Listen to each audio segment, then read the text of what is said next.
आज कक्षा 11 के विद्यार्थियों के लिए समुच्चय सिद्धांत में भाग 2 में हम लोग देखते हैं समान समुच्चय।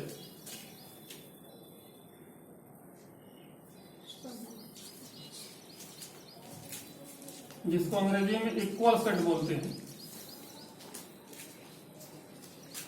ऐसे दो या दो से अधिक समुच्चय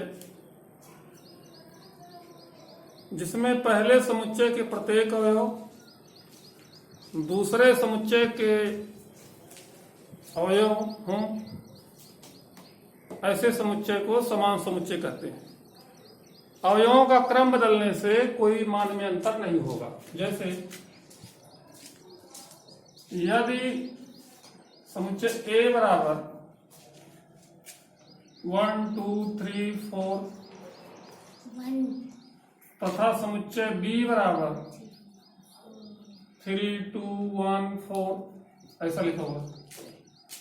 समुच्चय A के प्रत्येक अवयव B में है और समुच्चय B के प्रत्येक अवयव A में है। क्रम बदला हो अथवा न बदला हो उससे कोई फर्क नहीं पड़ता है। अगर A के प्रत्येक अवयव B में उपस्थित हों और B के प्रत्येक अवयव A में उपस्थित हों तो ऐसे समुच्चय को समान समुच्चय कहते हैं। प्रतीक के रूप में हम ऐसे लिख सकते हैं और इसे पढ़ते हैं A equal set B। A समान समुच्चय, समुच्चय A बराबर समुच्चय B। दूसरा हम पढ़ते हैं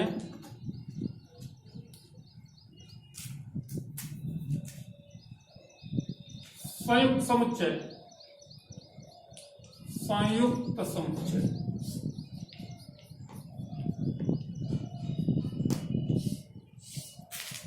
ऐसे दो समुच्चय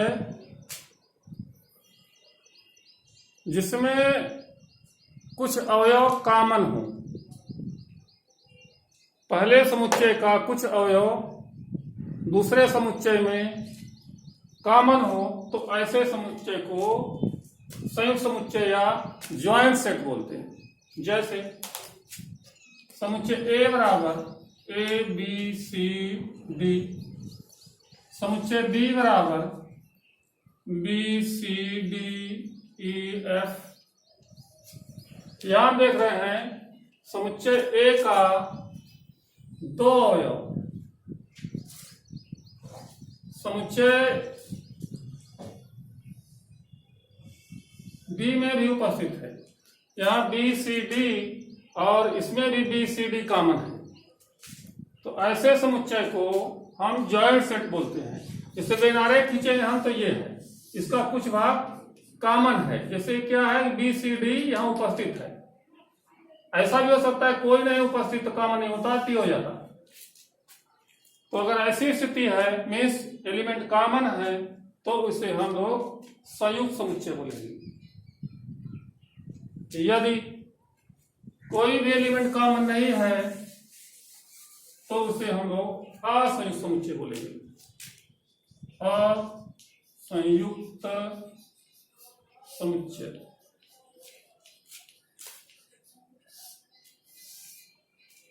ऐसे समुच्चय जिसमें कोई भी अवयव कॉमन नहीं है उसे हम असंयुक्त समुच्चय बोलेंगे। अंग्रेजी में डिसजॉइंट सेट बोलते हैं। जैसे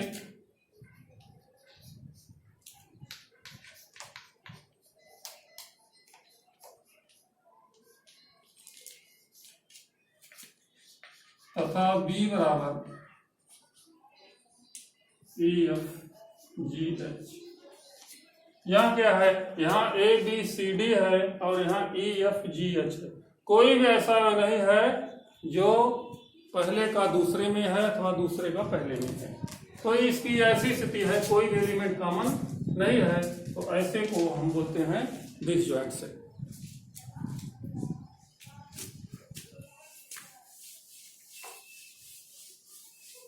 आगे हम लोग देखते हैं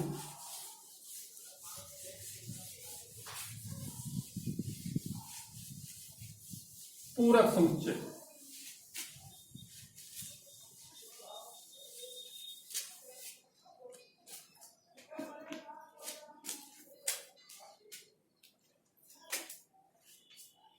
यदि कोई समुच्चय समष्टि है U, समष्टि समुच्चय U और जिसके एलिमेंट हैं 1 2 3 4 5 6 7 8 9 तथा समुच्चय A बराबर 1 2 3 4 5 ये समुच्चय है। तो ऐसा समुच्चय जो समुच्चय A के अवयवों के मिलाने से समष्टय समुच्चय के बराबर हो जाए, समुच्चय A के अवयवों के साथ मिल करके जो समष्टि समुच्चय के बराबर हो जाए उस समुच्चय को A का पूरक समुच्चय बोलते हैं। तो समुच्चय A का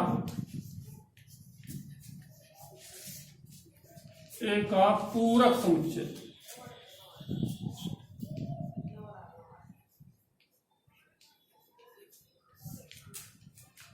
जिसे हम लोग A' से प्रदर्शित करेंगे और इसकी वैल्यू U डिफरेंस A के बराबर होती है। समुच्चय U के अवयवों में से समुच्चय A के अवयवों को छोड़ देने से जो बचेंगे अवयव वो पूरक समुच्चय के अवयव होंगे। तो 1 2 3 4 5 इसमें छोड़ दीजिए, बचा क्या 6 7 8 9। आगे हम लोग पढ़ते हैं उप समुच्चय।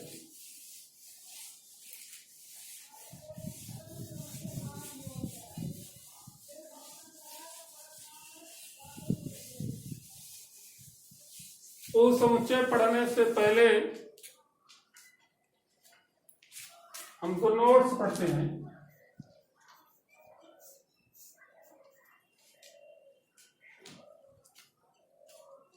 नंबर 1, रिक्त समुच्चय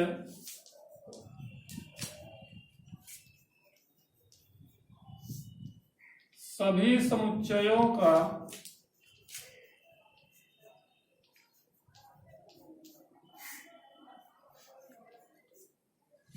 उप समुच्चय होता है।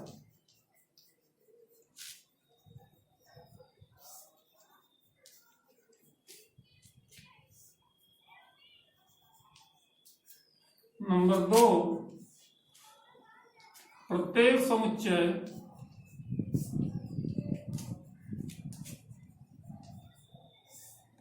स्वयं का उप समुच्चय होता है।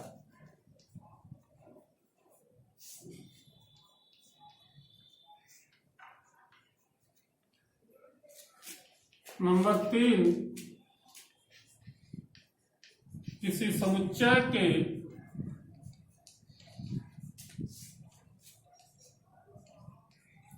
उप समुच्चयों की संख्या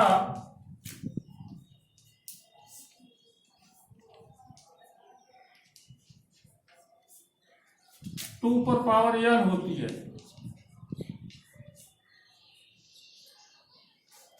जहां n समुच्चय के अवयवों की संख्या है।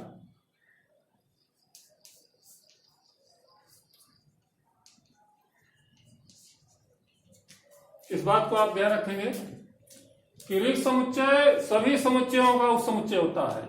मीन्स जहां आपको उप समुच्चय लिखना है वहां रिक्त को लिखना ही है, क्योंकि सभी का होता है। तो किसी भी समुच्चय का उप समुच्चय लिखना शुरुआत करते हैं आप, तो सबसे पहले आप क्या लिखेंगे, रिक्त समुच्चय। प्रत्येक समुच्चय स्वयं का उप समुच्चय होता है, तो जहां उस समुच्चयों की सूची आप बनाएंगे वहां लास्ट में आप स्वयं को भी लिखेंगे। और गणना की बात है कि किसी दिए हुए समुच्चय में कितने उप समुच्चय होंगे, तो होती है 2 पर पावर n। यहां n उस समुच्चय के अवयवों की संख्या है। अब हम कुछ उदाहरण लेते हुए इस बात को पूरा करते हैं।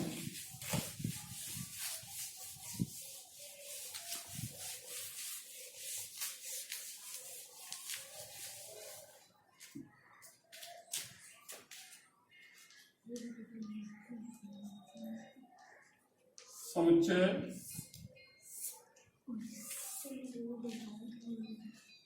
उप समुच्चय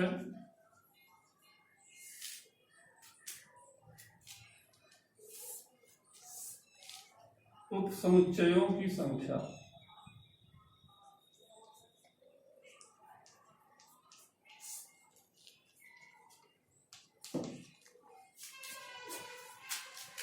कोई समुच्चय है जिसमें एक एलिमेंट है, दूसरा समुच्चय है जिसमें दो एलिमेंट है, तीसरा समुच्चय है जिसमें तीन एलिमेंट है। अब इसके उप समुच्चयों की संख्या की बात आ रही है। उप समुच्चय क्या क्या होंगे ये लिखना है और ये देखना है कि कितने उप समुच्चयों की संख्या है। तो आपको ये बताया गया नोट में अभी कि रिक्त समुच्चय सभी समुच्चयों का उप समुच्चय होता है, तो पहला रिक्त। दूसरा, प्रत्येक समुच्चय स्वयं का उप समुच्चय होता है, तो स्वयं भी होगा। अब इसमें देखें, पहला रिक्त समुच्चय, उसके बाद एक एलिमेंट ए, फिर एक एलिमेंट वाला उप समुच्चय बी और फिर स्वयं ए बी। इसमें देखें पहला क्या होगा, रिक्त समुच्चय। पूरा था पेश करेंगे जिससे कोई गलती नहीं होगा। अब एक एक एलिमेंट से ए बी सी, अब इसमें दो दो एलिमेंट लेंगे, तो ए बी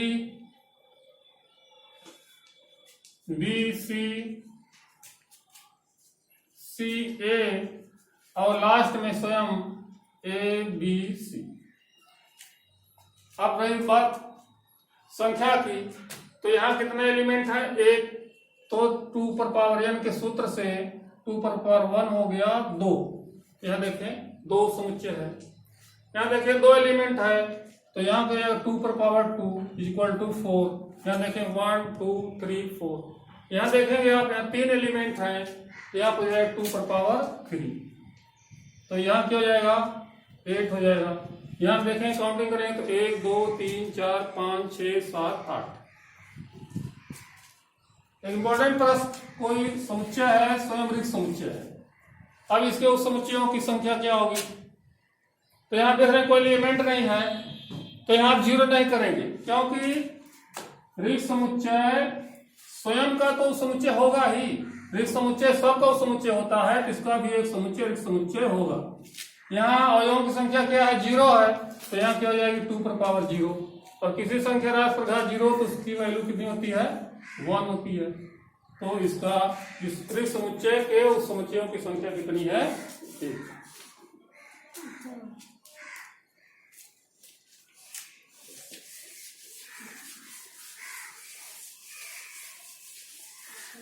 आगे हम लोग पढ़ते हैं घात समुच्चय, पावर सेट। कोई समुच्चय ए है, ए बी सी समुच्चय है। अब इसको हमको प्राप्त करना है इसका घात समुच्चय। घात समुच्चय में उस समुच्चय के आगे पी लिख करके ऐसा लिख देते हैं, ये समुच्चय ए का घात समुच्चय है।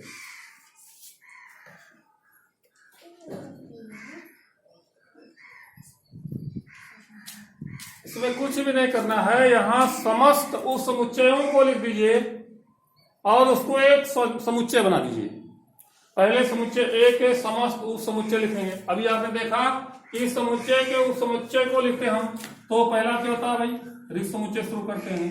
फिर एक एक एलिमेंट, एक हो गया, बी हो गया, सी हो गया। अब दो दो एलिमेंट लीजिए, ए बी, बी सी और सी ए, और लास्ट में स्वयं ए बी सी।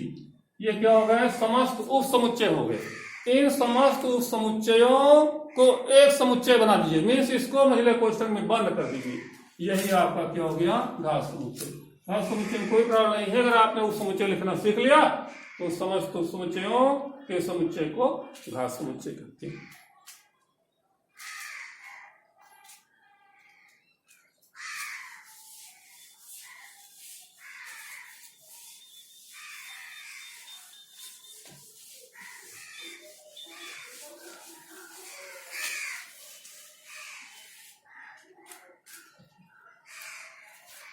तो आशा करते हैं कि आपको समुच्चय सिद्धांत का पार्ट 2 लास्ट आपको समझ में आया होगा। अब आप प्रश्नावली को हल करेंगे, इसमें प्रॉब्लम होगी। आप कमेंट बॉक्स में प्रश्न को प्रॉब्लम को पूछ सकते हैं। चैनल को आप सब्सक्राइब कर सकते हैं। धन्यवाद।